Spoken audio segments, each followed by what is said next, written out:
रायपुर की पावन धरा को नमन करता हूँ। जिस पुण्यमय आनंदमय धरा के नज़दीक में वैसे तो माता कौशल्या की पावन धरा है, जहाँ पर माता कौशल्या निवास करी है और जिनकी गोदी में मेरे राघव जी, मेरे राम जी नित्य खेले हैं।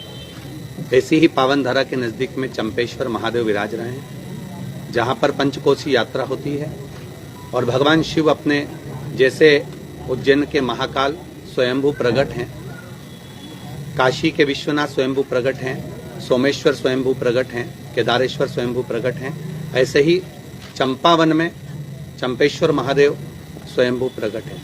ऐसी पुण्य धरा पर जो ये पावन शिव महापुराण की कथा बसंत कुमार जी अग्रवाल जी द्वारा, उनके परिवार द्वारा जो चल रही है, रायपुर का एक बड़ा ही सुंदर आयोजन यहाँ आयोजित किया गया है। भगवान शिव की वैसे भी पूरा छत्तीसगढ़ पूर्ण तरह से शिवमय है, पूर्व में भी रहा है और अभी भी शिवमय ही है। भक्तों का जो जन सैलाब यहाँ आ रहा है तो शिव भक्तों की एक आनंद की अनुभूति करा रहा है। बहुत बहुत साधुवाद देता हूँ रायपुर की पूर्ण धरा के निवासियों को और सभी शिव भक्तों को और आपके पावन चरणों को नमन करता हूँ। श्री शिवाय नमस्तुभ्यं। आप अध्यात्म की ओर आना चाहते थे, बचपन से ही आपने टारगेट कि बच्चा फिक्स कर लेता है कि मुझे ये करना है, कि आपने भी अध्यात्म की ओर जाने का प्रयास आपने किया? अध्यात्म की ओर तो नहीं कह सकते, क्योंकि जिस व्यक्ति के पास में अगर भोजन करने का भी धन ना हो, दूसरों के कपड़े पहनकर स्कूल जा रहा हो और किताबों से दूसरों की पढ़ रहा हो, तो उसका लक्ष्य क्या हो सकता है? उसके लिए मूल लक्ष्य होता है भोजन, उसका परिवार। घर में जिसके दो दो बहनें हों और वैवाहिक जीवन भी सम्मुख में आ रहा हो कि भाई शादी भी करना है, ऐसी स्थिति में, परिस्थितियों में हमें तो यहाँ तक ध्यान में है और ज़्यादा लंबे समय तो हुआ नहीं है, कथा आप लोगों की इस उम्र के हैं। तो हमारी जब बहन की शादी थी तो सीहोर में एक सेठ की शादी हुई थी, तो हम हमारी माँ के साथ में, हमारे पिता के साथ में उन सेठ जी के हाथ जोड़ने के लिए गए थे कि साहब ये जो डेकोरेशन है ये डेकोरेशन रहने दीजिए और हमारी बहन की बारात आए तो इसी डेकोरेशन में शादी हो जाए। तो यहाँ तक जीवन था, तो अब उसके हिसाब से अब ये सोचेंगे कि लक्ष्य तो हमारा केवल मूल था कि भगवान के कृपा से भरपेट भोजन मिल जाए, पर मेरे शिव जी की भक्ति कभी नहीं छोड़ी और शंकर का स्मरण करते रहे, तो भोलेनाथ जी ने पेट तो भरा ही पर जीवन भी संवारा है। इसलिए हम सभी से कहते हैं आपका कर्म पूरा करिए। आप जितना कर्म करने के लिए भगवान ने मृत्यु लोक में शरीर दिया है, खूब मेहनत करो, दिल से करो, पर मेहनत के साथ में विश्वास परमात्मा पर पूर्ण रखिए, तो आप अपनी मंजिल तक जरूर पहुंचेंगे। शिव महापुराण और भागवत कथा में कितना अंतर मानते हैं? शिव महापुराण और भागवत कथा में कितना अंतर मानते हैं? शिव महापुराण और भागवत कथा में अंतर तो आप वेद व्यास जी ने जो पुराणों की रचना करी है, सभी पुराण श्रेष्ठ हैं, ऐसा कोई पुराण नहीं जो नीचा और ऊंचा हो। उस पुराणों में वेद व्यास जी ने श्रीमद् भागवत की भी जब रचना करी तो शुरुआत में शिव भगवान का ही वर्णन किया है। रामचरितमानस की भी रचना करी तो उसमें भी शंकर जी का वर्णन करा है। तो पुराण हमारे यहाँ, हमारे सनातन धर्म के लिए सभी एक बराबर है। हमारे यहाँ सनातन धर्म में हम कभी नहीं कहते कि राम श्रेष्ठ हैं, कि कृष्ण श्रेष्ठ हैं, कि शिव श्रेष्ठ हैं। सनातन धर्म के अंतर्गत 33 कोटि देवताओं का अगर वर्णन आया है तो सभी की श्रेष्ठता मानी गई है। यहाँ पर विराजमान जैसे सभी पत्रकार बंधु हैं, कौन का चैनल बड़ा है या कौन का अखबार बड़ा है उससे मतलब नहीं, पत्रकार मतलब पत्रकार। तो सब एक जाजम पर बैठेंगे तो उसका एक आनंद ही दूसरा आता है। उसी तरह वेद और पुराण शास्त्र भी हमारे यहाँ बराबर का क्रम बताते हैं कि एक जाजम पर इसको रखा जाए। महाराज जी, प्रथम बार आपने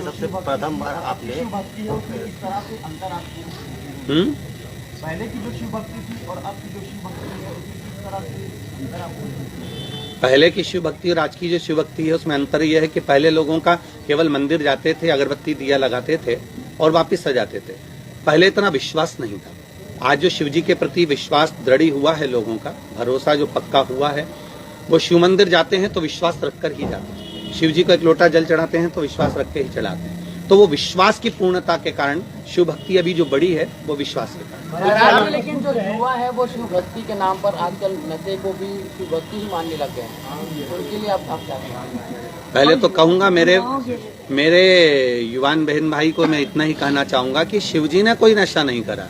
ये जो शिव जी के नए नए पोस्टर बनाए गए हैं, चिलम पीते हुए, गांजा पीते हुए, ये सब बात के बने हुए हैं।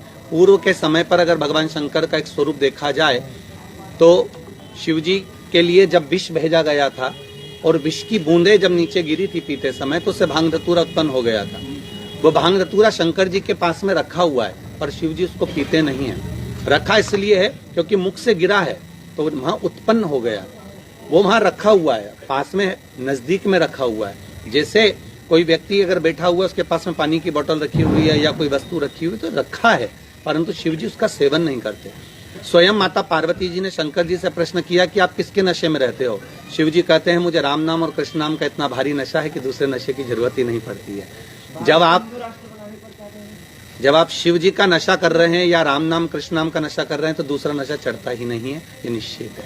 आज पब्लिक को जो नशा चढ़ा हुआ है वो शिव के नाम का ही तो चढ़ा हुआ है। यहाँ कौन सा भांग का प्रसाद बट रहा है, यहाँ कौन सी चिलम दी जा रही है, केवल एक शिव तत्व लोगों के भीतर। महाराज जी प्रथम बार आपने शिव पुराण का कहाँ पर कथा वाचक किया था? स्टेज पर, मंच पर प्रथम बार आपने जब इसका पहला शिव पुराण तो भगवान शंकर के चरणों में मंदिर में ही वाचन करते थे, पढ़ते थे और शिव जी को सुनाते थे।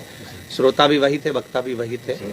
और जो शंकर भगवान ने फिर जो धीरे धीरे व्यास गादी दी है वो उनके आशीर्वाद। प्रथम बार आपने मतलब फिर भी कहाँ पर था, मतलब मंचस्थ प्रथमता में सीहोर में ही कथा करी। महाराज जी आपके रुद्राक्ष के लिए लोग ललायित रहते हैं जब रुद्राक्ष आप लेते हैं, क्या वाकई उस रुद्राक्ष के पीछे की क्या कहानी है और क्या वाकई उसमें आपके माध्यम से प्रभु का स्पर्श उस रुद्राक्ष में रहता है? शिव महापुराण में जैसे रुद्राक्षों का वर्णन करा गया 1 मुखी से 14 मुखी तक, स्कंद पुराण में 21 मुखी तक रुद्राक्ष का वर्णन है। सारी दुनिया में जो रुद्राक्ष प्राप्त होते हैं वो नेपाल से आया हुआ प्राप्त हो जाता है, पर गंडकी के तट का जो रुद्राक्ष है वो रुद्राक्ष हमको औषधि देता है। ये रुद्राक्ष की मालाएं यहाँ पर मिलती हैं, रुद्राक्ष बना बनाया प्राप्त हो जाता है आपको वो रुद्राक्ष। और इस रुद्राक्ष में ये अंतर मिलता है कि सीहोर का जो रुद्राक्ष होता है वो सीधा जैसा बेर होता है ऐसा बोर जैसा आता है, बोरियों में भराकर, कच्चा की कच्चा, गीला की गीला। उसमें फफूंद लग जाती है जब वहां से चलता है गंडकी से, तो उसको सुखाया जाता है। सुखाने के बाद में उसको पानी में गला देते हैं। गलाने के बाद में 8 लोग 10 लोग लगे रहते हैं उसको मलने में, फिर वो निकल जाता है। इसलिए कई हमारे यहाँ के रुद्राक्ष में छिलका भी बना बनाया मिल जाता है, पूरा खुला हुआ तो नहीं मिल पाता, तो छिलके भी लगे लगाए मिल जाते हैं। वही रुद्राक्ष शिव जी का जो शिवलिंग शिवरात्रि पर बनाया जाता है रात दिन, उस पर 24 घंटे पानी चढ़ता रहता है और जितने भी भक्त लोग वहां आते हैं वो श्री शिवाय नमस्तुभ्यम या पंचाक्षर मंत्र या षडाक्षर मंत्र बोलकर जल चढ़ाते हैं। हमारे यहाँ के विद्वत ब्राह्मण मंत्रों का स्मरण निरंतर 24 घंटे करते हैं। वो पानी जो शिव जी पर चढ़ता है वो रुद्राक्ष अपने आप सिद्ध हो जाता है। जैसे हम लोग कहते हैं ना कि सिद्ध होने में देरी नहीं लगती, आप भी अगर किसी मंत्र को निरंतर जाप कर रहे हैं तो सिद्धता है कि आपकी वाणी, जैसे हमारी घर की बुजुर्ग माताएं, हमारे घर की जो माँ होती है कई बार ऐसे शब्द बोल जाती है बेटा, उसको दूरदृष्टि हो जाती है क्योंकि उसका भजन का तेज इतना बढ़ जाता है कि वो समझ जाती है, अपने बच्चे को बता देती है ऐसा मत कर, इसमें तेरे को घाटा लग जाएगा। फिर भी बच्चे अगर कर लेते, बाद में घाटा खाकर माँ के पास आते हैं, माँ कहती है मैंने तेरे को बोला था, तो समझता नहीं है, वो उसका भजन का बल बढ़ जाता है। उसी तरह भक्त इतने आते हैं प्रेम रहकर, हम लोग व्यासपीठ से कहते हैं कि इतने भक्त जो आ रहे हैं, कोई राजनेता की सभा होती तो शायद बुलाना पड़ता बसों से, ये भक्त जो आ रहे हैं विश्वास लेकर आ रहे हैं, उनके चरणों की रस। एक सवाल मेरा ये है कि आस्था और अंधविश्वास में क्या अंतर है? आपके यहाँ जो कथा सुनने आते हैं वो अंधविश्वास कहेंगे उसे या आस्था? अंधविश्वास और आस्था में बहुत अंतर है। अंधविश्वास के अंतर्गत आप उनको बेल दे रहे हो, भभूति दे रहे हो, नारियल दे रहे हो या कोई सामग्री दे रहे हो, वो अंधविश्वास के अंतर्गत आ गया।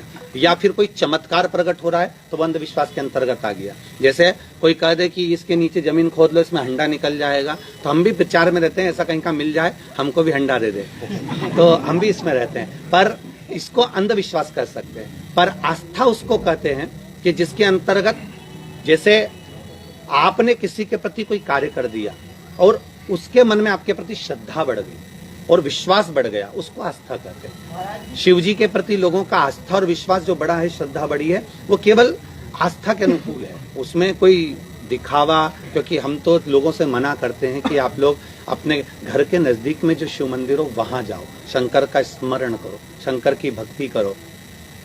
दूर दूर जाकर शिव की आराधना करते हो कि वहाँ का शिवालय श्रेष्ठ है, वहाँ जाना है, वहाँ जाना है, उससे ज्यादा अपने नजदीक का जो शिवालय है उसको इतना श्रेष्ठ कर लो, पूजन कर कर कर, इतना अनुष्ठान कर कर कर कि लोग वहाँ जुड़ने लगे, और जुड़ने लगे तो आनंद हो जाएगा। कितना भी वैभव भगवान दे दे, बस अहंकार ना दे। हम तो यही कहेंगे, हमने कल की कथा में भी कहा था कि बहुत बड़ी गाड़ियां ले लीजिए, मना नहीं है, बहुत बड़ा बंगला बना लीजिए, पर अपनी वाणी पर संयम रखिए, कहीं ऐसे शब्द बड़े ना बोल जाएं जिसके कारण बस जीवन में आपको दुख महसूस करना पड़े।